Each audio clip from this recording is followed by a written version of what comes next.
চ্যালেঞ্জের মুখে অর্থনৈতিক ব্যবস্থাপনা। সিপিডি বলছে উৎপাদন বাড়ানোর পাশাপাশি সামাজিক স্থিতিশীলতাও জরুরি। মূল্যস্ফীতি নিয়ন্ত্রণে ব্যবসায়ীদের সহযোগিতা চাইলেন অর্থ উপদেষ্টা। ঋণের সুদহার কমিয়ে আনা এখনই সহজ নয়। ইসলামী ব্যাংক দেখাশোনার জন্য আইন হচ্ছে জানিয়েছেন গভর্নর। তারল্য ব্যবস্থাপনায় প্রয়োজন বন্ড মার্কেট।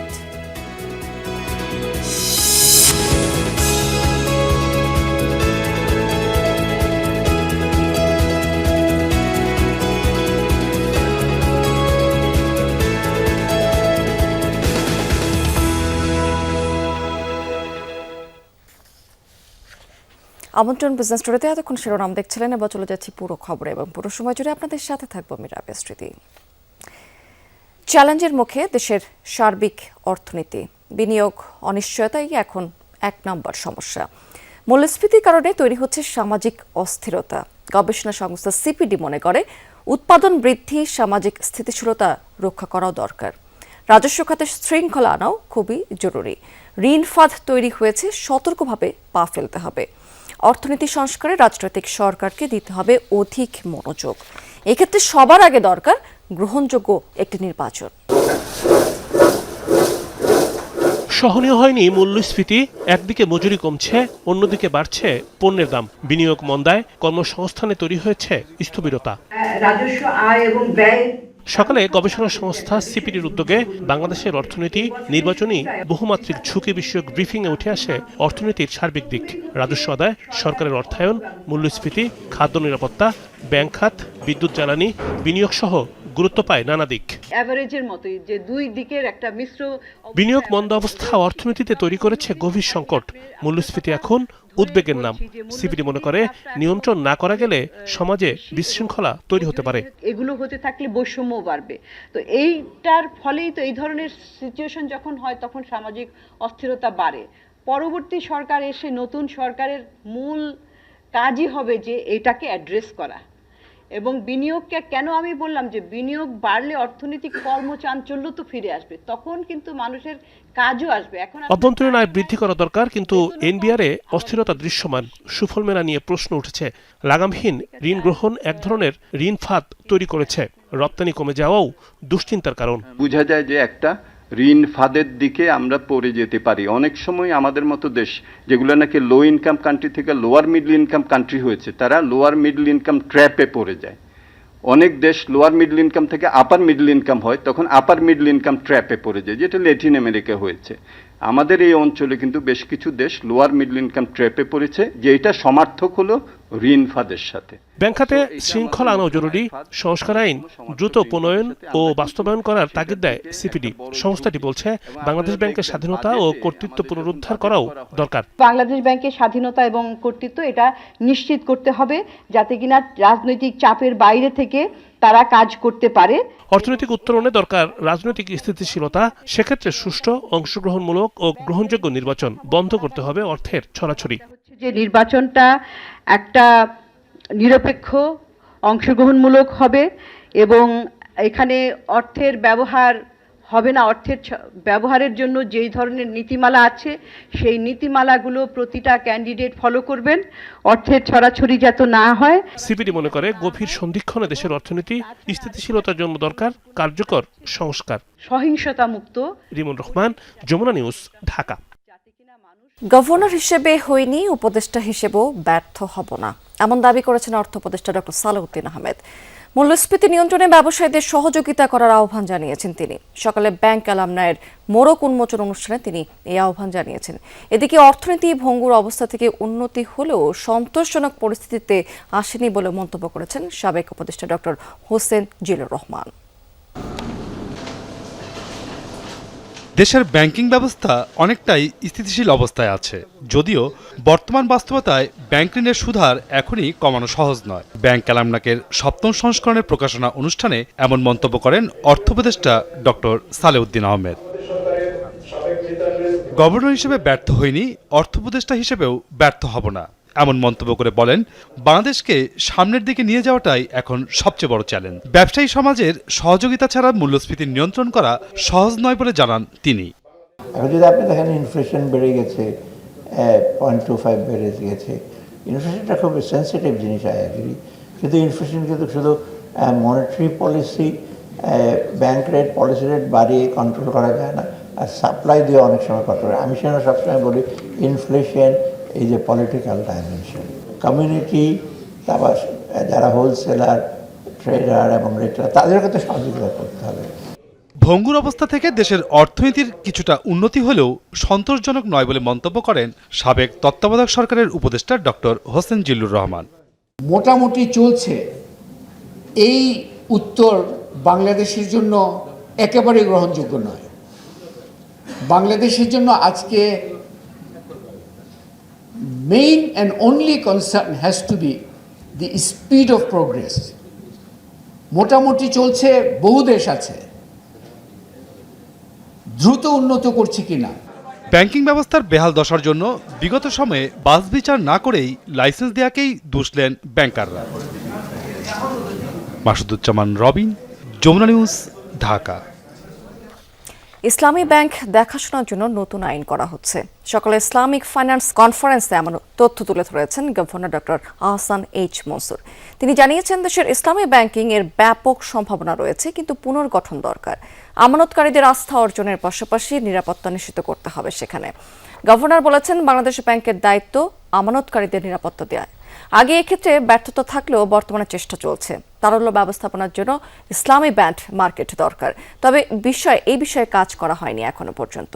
বেসরকারি উদ্যোগে যেসব সুকুক বন্ড হয়েছে তা ছোট আকারে। তার মতে বেক্সিমকোর সুকুক বন্ড বাজারের সম্ভাবনা নষ্ট করেছে, এটি চাপিয়ে দেওয়া হয়েছে। গভর্নর বলেছেন, ইসলামী ব্যাংক প্রচলিত ব্যাংকের সাথে প্রতিযোগিতা করেই ব্যবসা করছে, মুনাফা করছে। 5টি ব্যাংক একীভূত করে একটি বড় ইসলামী ব্যাংক গঠন করা হয়েছে। এসব ব্যাংকের আমানতকারীরা আবার ফিরে আসবে। First priority is ensuring the safety and security and the trust, re-earning the trust of the depositors. Bangladesh ব্যাংকের দায়িত্ব আমানতকারীদের নিরাপত্তা দেওয়া। আগে এক্ষেত্রে অনেক ব্যর্থতা থাকলেও বর্তমান কর্তৃপক্ষ চেষ্টা চালিয়ে যাচ্ছে। ইসলামী ব্যাংকের উপর আমানতকারীদের আস্থা আবারও ফিরে আসছে। 5টি ব্যাংক একীভূত করে একটি বড় ইসলামী ব্যাংক গঠন করা হয়েছে। এসব ব্যাংকের আমানতকারীরাও ফিরে আসবেন। Largest Islamic bank in Bangladesh. যুক্তরাষ্ট্রে প্রবাসী বাংলাদেশিদের জন্য অর্থ পাঠানোর নিয়মে এসেছে বড় ধরনের পরিবর্তন। এখন থেকে ক্যাশ বা চেকে অর্থ পাঠালে গুনতে হবে তাকে বাড়তি 1% ট্যাক্স। তবে ডিজিটাল মাধ্যমে লেনদেনে মিলবে বড় ধরনের ছাড়। এই নতুন নিয়ম নিয়ে প্রবাসীদের মাঝে তৈরি হয়েছে বিভ্রান্তি। আটলান্টিকের ওপারে স্বপ্নের দেশ যুক্তরাষ্ট্রে বর্তমানে প্রায় 5 লাখ বাংলাদেশি বসবাস করছেন। নিউ ইয়র্ক, মিশিগান কিংবা টেক্সাস, প্রতিটি অঙ্গরাজ্যেই বাড়ছে বাঙালিদের কর্মতৎপরতা, আর তাদের কষ্টার্জিত আয়ে সমৃদ্ধ হচ্ছে বাংলাদেশের অর্থনীতি। বিদায়ী বছরে প্রবাসীরা প্রায় $33 বিলিয়ন রেমিটেন্স পাঠিয়েছেন, যার একটি বিশাল অংশ এসেছে যুক্তরাষ্ট্র থেকে। পরিসংখ্যান বলছে, রেমিটেন্স আহরণে এখন সৌদি আরবের পরেই যুক্তরাষ্ট্রের অবস্থান। তবে চলতি বছরের শুরু থেকেই অর্থ পাঠানোর নতুন এক নিয়ম দুশ্চিন্তায় ফেলেছে মার্কিন প্রবাসীদের। আপনি over the counter in person থেকে যদি ক্যাশ ডিলিংস করেন, সেই ক্ষেত্রে আপনার এই ট্যাক্সের আওতাভুক্ত আপনি। সেই ক্ষেত্রে যারা নন ইউএস সিটিজেন তাদেরকে 1% ট্যাক্স দিতে হবে। ইভেন যারা সিটিজেন তারাও 1% ট্যাক্স দিবেন। সংশ্লিষ্টরা জানাচ্ছেন, ব্যাংক অ্যাকাউন্ট, ডেবিট কার্ড কিংবা মোবাইল অ্যাপের মতো ডিজিটাল মাধ্যমে অর্থ পাঠালে বাড়তি ট্যাক্স দিতে হবে না। অর্থাৎ ঘরে বসে স্মার্টফোনে অর্থ পাঠালে আগের মতোই খরচ থাকবে, বরং ব্যাংকিং চ্যানেলে পাঠালে 2.5% প্রণোদনা দিবে বাংলাদেশ ব্যাংক। আপনি ডেবিট কার্ড দিয়ে টাকা ছাড়বেন, কোনো ধরনের কোনো ট্যাক্স লাগবে না, ঠিক আছে? 1% ট্যাক্স অ্যাপ্লিকেবল না। আপনি জাস্ট এটা ফি আগের মতো দিয়েছেন, ওই ফিটাই দিবেন। এবং ডেবিট কার্ড দিয়ে টাকা ছাড়লে এটা আপনার জন্য সব দিক থেকে সেফ, কারণ কমপ্লায়েন্স একটা ইস্যু হয়, ঠিক আছে? যখন আপনি ক্যাশ ট্রানজাকশন ছাড়বেন, একটা সার্টেন অ্যামাউন্ট ছাড়লে কমপ্লায়েন্স জানতে চায় টাকাটা কোথায় পাইছেন, কিভাবে হয়েছে, কিভাবে নিয়ে আসছেন। 13 পরিবার পরিজন যারা বাংলাদেশে আছে তাদেরকে টাকা পাঠাতে এখানে $5-10 যদি এক্সট্রা ফি দিতে হয়, তাহলে আমার মনে হয় না কেউ মানে এটা পাঠানো বাদ দিয়ে দেবে। তবে কিছুটা তো বার্ডেন অবশ্যই পড়বে। অর্থনীতিবিদরা মনে করেন, এ ধরনের ট্যাক্স আরোপের খুব একটা প্রভাব পড়বে না রেমিটেন্স প্রবাহে। আমেরিকা থেকে প্রচুর রেমিটেন্স বাইরে যায়, তো তারা একটা সামান্য ট্যাক্স দিয়ে দিচ্ছে এটা রাজস্ব বাড়াবার জন্য। 1% যদি খুব বেশি না, তবুও একটা নেগেটিভ ইম্প্যাক্ট। কিন্তু এতে আমাদের যে রেমিটেন্স আসছিল আমেরিকা থেকে আমাদের খুব একটা কমবে না। বিশেষজ্ঞরা বলছেন, না জেনে ভুল পদ্ধতিতে অর্থ পাঠালে প্রবাসীরা অজান্তেই বাড়তি খরচের মুখে পড়বেন। তাই অবৈধ হুন্ডি কিংবা ম্যানুয়াল পদ্ধতি বাদ দিয়ে বৈধ ও ডিজিটাল পথ অনুসরণ করাই এখন সবচেয়ে নিরাপদ। কাশফিয়া রুহি, যমুনা নিউজ। সারা দেশে প্রকট হয়ে উঠেছে এলপি গ্যাসের সংকট। কিছুদিন ধরেই বাড়তি দামে এলপিজি বিক্রি হচ্ছে। রাজশাহীর চিত্র আমরা একটু জেনে নিতে চাই। আমরা সরাসরি যুক্ত হচ্ছি, আমাদের সহকর্মী সেখানে আছেন তারেক মাহমুদ। তারেক, বাসা বাড়িতে তো ভোগান্তি রয়েছে, সেটি আসলে বলার আর অপেক্ষা রাখে না। ফিলিং স্টেশনগুলোর কি অবস্থা আসলে এখানে?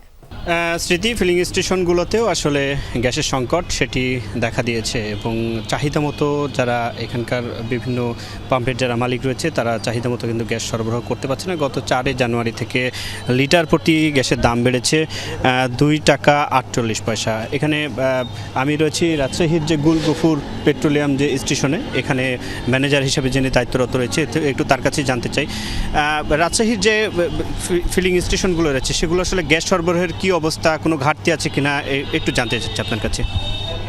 এখন মূলত আমাদের এখানে গ্যাসের কোনো সংকট নেই এখন পর্যন্ত, সেরকম কিছু হয়নি। তবে অন্য অন্য ফিলিং স্টেশনগুলোতে হয়তো বা সংকট আছে, কেননা আমাদের এখানে গত 3-4 দিন থেকে আমাদের যে স্বাভাবিক যে বিক্রি সেটা একটু বৃদ্ধি পেয়েছে। যেমনটা আজকেও হয়েছে, আমাদের অন্য অন্য সময় যে রেগুলার মোটামুটি অ্যাভারেজ 2500 লিটার মতো হয়, সেখানে হচ্ছে যে কি গত কয়েকদিন থেকেই আমরা 3000-এর ওপর, আজকেও 3000-এর ওপর হচ্ছে যে কি আমাদের সেলসটা হয়েছে। এই তো হচ্ছে আমাদের অবস্থা এখন পর্যন্ত। আমাদের এখানে হচ্ছে যে কি গ্যাস সরবরাহ ঠিক আছে আর কি। ধন্যবাদ আপনাকে। স্মৃতি শুনছিলেন, এবং আমি আরও কয়েকটি স্টেশনে কিন্তু খোঁজ খবর নিয়েছি। তারা যেমনটি বলছে প্রতিদিনই কিন্তু যে গ্যাসের চাহিদা সেটি বাড়ছে। এ কারণে অন্য অন্য যে স্টেশনে সেগুলোতে চাহিদা মতো তারা গ্যাস সরবরাহ করতে পারছেন না, এবং বলা যাচ্ছে তারা আশঙ্কার মধ্যে রয়েছেন 2-1 দিনের মধ্যে হয়তো তীব্র যে সংকট সেটিও হতে পারে। এবং এখন যেখানে রয়েছে সেখানে গ্যাস থাকলেও সেখানে যে অতিরিক্ত চাপ গত কয়েকদিন থেকে সেই স্টেশনটিতে বেড়েছে। স্মৃতি। তারেক, অনেক ধন্যবাদ আপনাকে। এবার আন্তর্জাতিক বাণিজ্য মেলার প্রসঙ্গ। সাপ্তাহিক ছুটির দিনে ঢাকা আন্তর্জাতিক বাণিজ্য মেলায় রয়েছে ক্রেতা দর্শনার্থীদের সমাগম। মেলার খবরাখবর জানতে আমরা একটু সরাসরি সেখানে যেতে চাই। সহকর্মী জয়নাল আবেদিন জয় কিন্তু সেখানে আছেন। জয়, আপনি কিন্তু সকালের দিকেই জয় বলছিলেন যে ছুটির দিন হওয়াতে গতকালকে কিন্তু বেশ আশানুরূপ বেচাকেনা হয়েছে, আজকেও নিশ্চয়ই সেই ধারা অব্যাহত থাকবে এবং ইতিমধ্যেই কিন্তু আসলে মেলা প্রাঙ্গণ নিশ্চয়ই জমে উঠেছে। স্মৃতি, কোনো ধরনের অনাকাঙ্ক্ষিত ঘটনা না ঘটে থাকলে ব্যবসায়ীরা ছুটির দিনগুলোতে যে ধরনের ক্রেতা দর্শনার্থীর প্রত্যাশা করে থাকেন ঠিক তেমনটি কিন্তু এই মুহূর্তে মেলা মাঠে রয়েছে।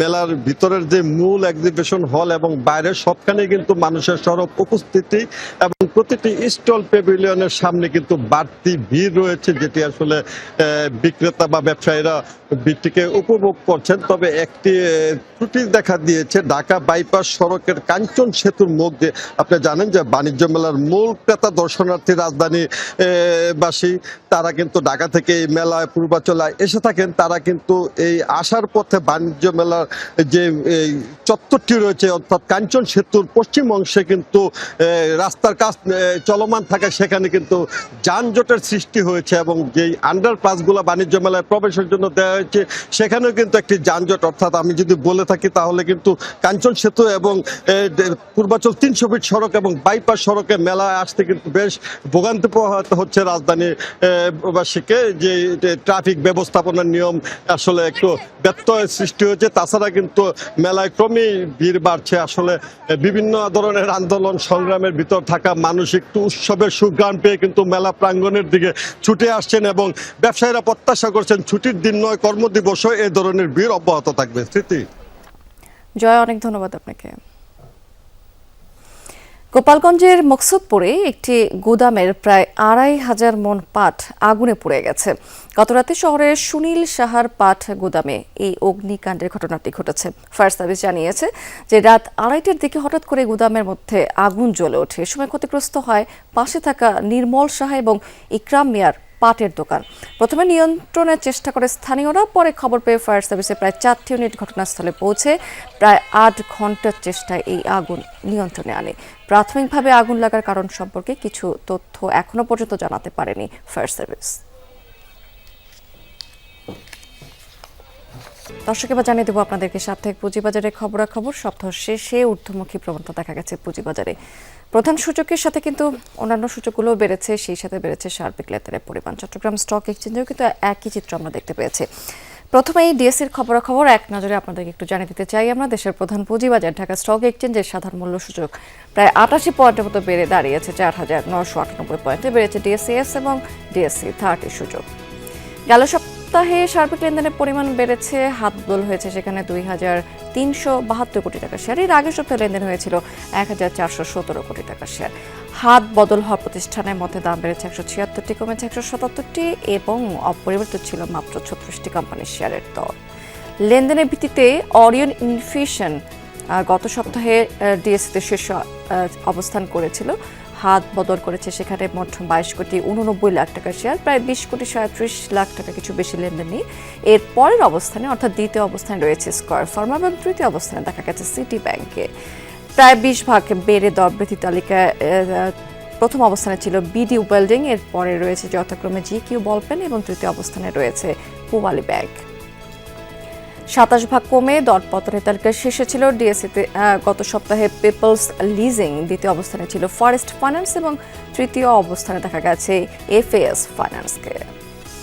দর্শক, একই সাথে আমরা একটু চট্টগ্রাম স্টক এক্সচেঞ্জের খবরাখবর আপনাদেরকে জানিয়ে দিব। সিএসিতে দুটি সূচকই 2.20% বেড়ে সিএসপিআই যেটি সার্বিক সূচক সেটি কিন্তু দাঁড়িয়েছে 13,994 পয়েন্টে। লেনদেন হওয়া সিএসিতে 272টি প্রতিষ্ঠানের মধ্যে দাম বেড়েছে 144টি, কমেছে 106টি এবং অপরিবর্তিত ছিল মাত্র 22টি কোম্পানির শেয়ারের দর। সিএসিতে গত সপ্তাহে লেনদেনের ভিত্তিতে শীর্ষে ছিল অরিয়ন ইনফিউশন, মোট 48,52 লাখ টাকা শেয়ার হাত বদল করেছে এই কোম্পানিটি। 2,81 লাখ টাকা কিছু বেশি লেনদেনের পরের অবস্থায় রয়েছে ফাইন ফুডস এবং তৃতীয় অবস্থানে দেখা গেছে সায়াম কটনকে।